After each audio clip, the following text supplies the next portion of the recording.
The first step in making a little pump beat starts with the kick. You want something pretty thumpy, like this. Now you can put pretty much any effect you'd like on your kick. However, there's one specific plugin that's very important that not many of you probably know about, and that's called Sound Goodizer. See this red right here?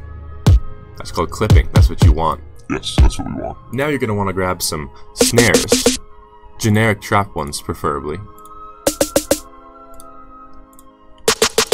and you're going to want to layer them together. Now you're going to want to lay some hats down. So I grabbed this generic trap hat once again.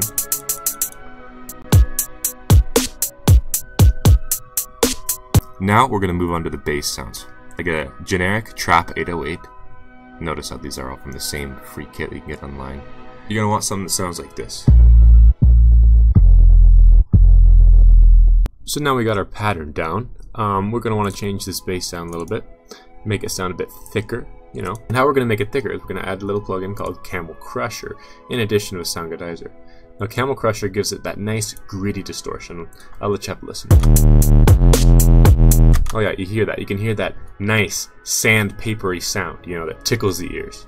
Now for the main lead synth. You're going to want to create a sound similar to this. Take another sound and layer that on top of it. Get something like this. Just to make it sound, you know, a little bit more thick, because that's what we're going for in this whole entire process.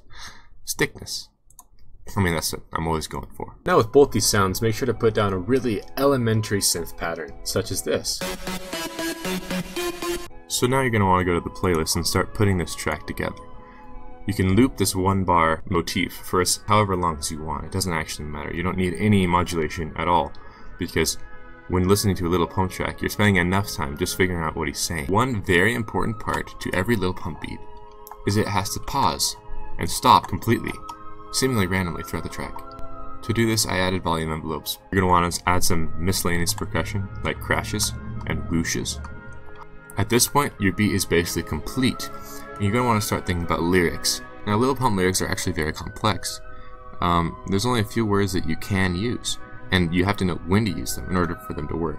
Shown here, I have some lyrics that I wrote just a few minutes ago. Now for one of the most important parts of a Lil Pump track. You're going to want to include some ad-libs, such as these. Yeah, a Lil Pump. Ooh.